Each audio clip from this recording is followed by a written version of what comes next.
प्रभा आपण मानक प्रभा किचन को बहुत बहुत स्वागत करुच्ची। आज आम एक सुंदर और टेस्टी रेसिपीटे बनाइबा जाको भेज एग करी कुआजे। आशा करुच्ची आज रेसिपीटी आपण मानक बहुत भल लागिबो। वीडियोटी भल लागिथिले लाइक करी सांगसाथी मानक सहित शेयर करंतु। एई भली नुआ नुआ वीडियो रो नोटिफिकेशन पाई ए चैनल को सब्सक्राइब करी पाखर थिबा ऑल बेल आइकन को दबाई दियंतु। चलंतु देखि नबा आज रेसिपी आमको ए सब सामग्री दरकार। से मुझे गोटे सीझा आलू नहीं, गोटे चामच मैदा, गोटे कटा जाइथिबा पियाज, गोटे तेजपत्र, आवश्यक अनुसार तेल, 3 चामच कॉर्नफ्लोर, गोटे टमाटो ग्राइंडिंग करनी, 200 ग्राम पनीर को मुझे ग्राइंडिंग करनी, अदा रसुण पेस्ट, गोटे ग्लास पानी, गोटे चामच जीरा, गोटे चामच लंका गुंड, गोटे चामच हलदी गुंड, गोटे चामच लुण, गोटे चामच धनिया पाउडर, गोटे चामच एग मसला, गोटे दालचीन, गोटे अलैच, गोटे लवंग। भेज एग फ्राई किपरि प्रस्तुत हुए आपण माने गोटे गिनारे कॉर्नफ्लोर 3 चामच और पानी पकाई गोटे पेस्ट तैयारी करेंगे। सेटा हमर बेसी पानिया किंबा बेसी बलिया न हो जेମିତି मीडियम रे रहइबो। हमर एटा एबे प्रस्तुत हो गलानी। प्रथमे हमें अंडार धला अंशटी को प्रस्तुत करिबा। एठी खाली पनीर के मु ग्राइंडिंग करनी छी। एथिरे गोटे चामच मैदा देबा, आलू देबा। एबे को भलो भाबरे चकुड़ दबा।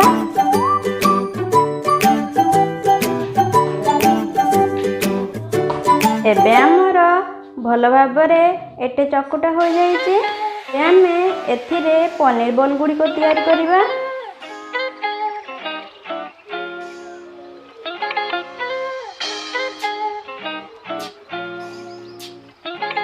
देखंतु एपरि भाबरे गोल गोल करी आपण पनीर बॉल गुड़ी को तैयार करिवे। वर्तमान देखंतु हमर पनीर बॉल गुड़ी केते सुंदर भाबरे प्रस्तुत हो गलानी। वर्तमान हमें अंडार हलदिया अंशटी को तैयारी करिबा।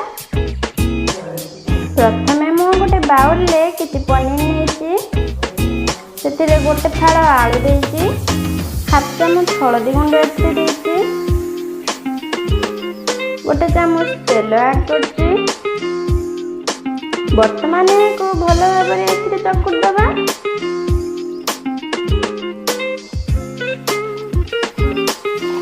वर्तमान आमर भल भाव हलदी अंशटी प्रस्तुत हो गलानी। एथिरे आमे छोट छोट बॉल तैयारी करिबा। देखंतु एपरि भाबरे आपण तैयारी करिवे। एबे आमर अंडार धला अंश और हलदिया अंश दुईटी प्रस्तुत हो गलानी। एबे एथिरे आमे अंडा प्रस्तुत करिबा।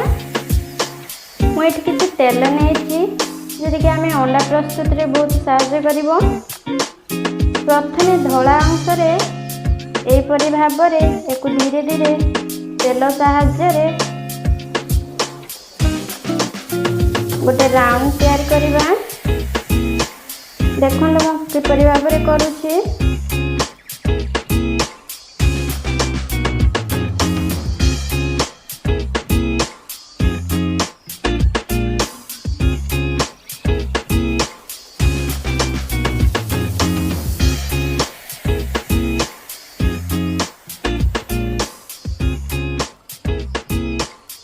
वर्तमान एथिरे हलदी अंशटी देबा।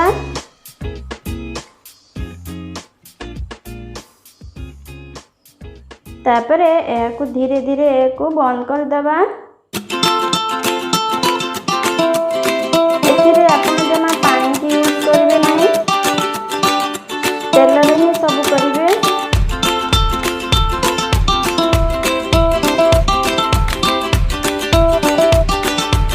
ठीक है, मैं अंडा करिया को तैयारी कर दे सारिनी। एई प्रकार अन्य सब काम तैयार करिवे।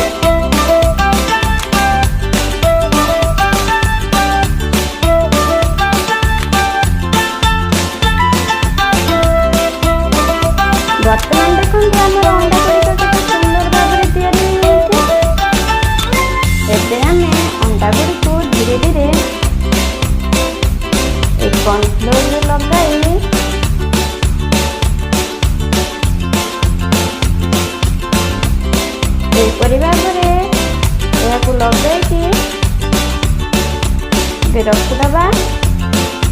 ସେହିପରି ଭାବରେ ସବୁତକ ଅଣ୍ଡା ଗୁଡ଼ିକ ଏପରି ଭାବରେ କରିବା। ଏବେ ଦେଖନ୍ତୁ ଆମର ଅଣ୍ଡା ଗୁଡ଼ିକ କିପରି ସୁନ୍ଦର ଭାବରେ ହୋଇଗଲାଣି। ପ୍ରଥମେ ଆମେ ଗ୍ୟାସଟିକୁ ଲଗାଇ କଡ଼େଇଟିକୁ ଗରମ କରିବା। ଏବେ ଆମର କଡ଼େଇ ଗରମ ହୋଇଗଲାଣି। ଏଥିରେ କିଛି ତେଲ ଦେବା। ଏବେ ଆମର ତେଲ ଗରମ ହୋଇଗଲାଣି। ଏବେ ଏଥିରେ ଅଣ୍ଡା ଗୁଡ଼ିକ ଭାଜିବା।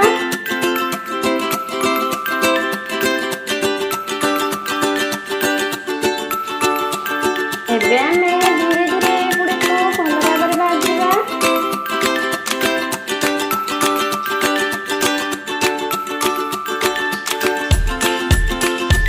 ଏବେ ଏସବୁକୁ ଧୀରେ ଧୀରେ ଏପଟ ସାଇଡକୁ ଓଲଟାଇ ଦେବା।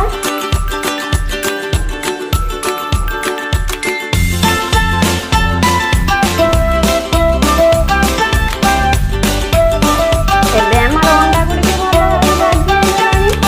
ଏବେ ଆକୁ ଗୋଟେ ପ୍ଲେଟକୁ କାଢ଼ି ନେବା।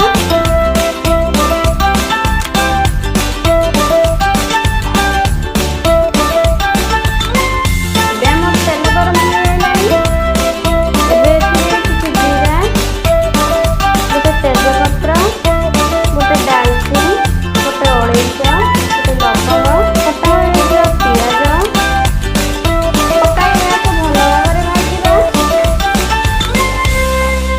ଏବେ ଏଥିରେ ଅଦା ରସୁଣ ପେଷ୍ଟ ଦେବା।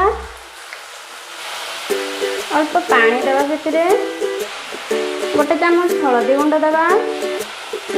ଏବେ ଏହାକୁ ଭଲ ଭାବରେ ଗୋଳାଇବା। ଏବେ ଏଥିରେ ଟମାଟୋ ପେଷ୍ଟ ଦେବା।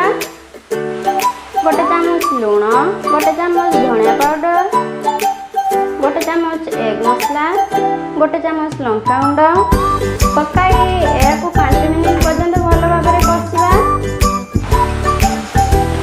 ଗୋଟେ ଚାମଚ କର୍ଣ୍ଣଫ୍ଲୋର ଦେବା। ଏବେ ଏହାକୁ ଭଲ ଭାବରେ ଗୋଳାଇ ଦେବା। ବର୍ତ୍ତମାନ ଏଥିରେ ଅଳ୍ପ ପାଣି ଦେବା। ଏବେ ଏହାକୁ ଭଲ ଭାବରେ ଗୋଳାଇବା। ଏବେ ଏଥିରେ ଭଜା ହୋଇ ରହିଥିବା ଅଣ୍ଡା ଗୁଡ଼ିକୁ ଦେବା।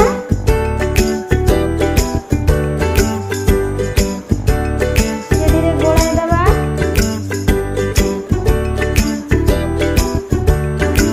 ଏବେ ଆମର ପୂର୍ଣ୍ଣ ଭାବରେ ଭେଜ୍ ଏଗ୍ କରି ପ୍ରସ୍ତୁତ ହୋଇଗଲାଣି।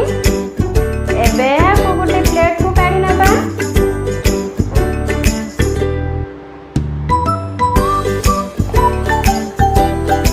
ଏବେ ଏହାକୁ ଗରମ ଗରମ ଆପଣଙ୍କ ସହପରିବାର ସହ ଖାଆନ୍ତୁ। ଆଜିର ରେସିପିଟି ଆପଣମାନଙ୍କୁ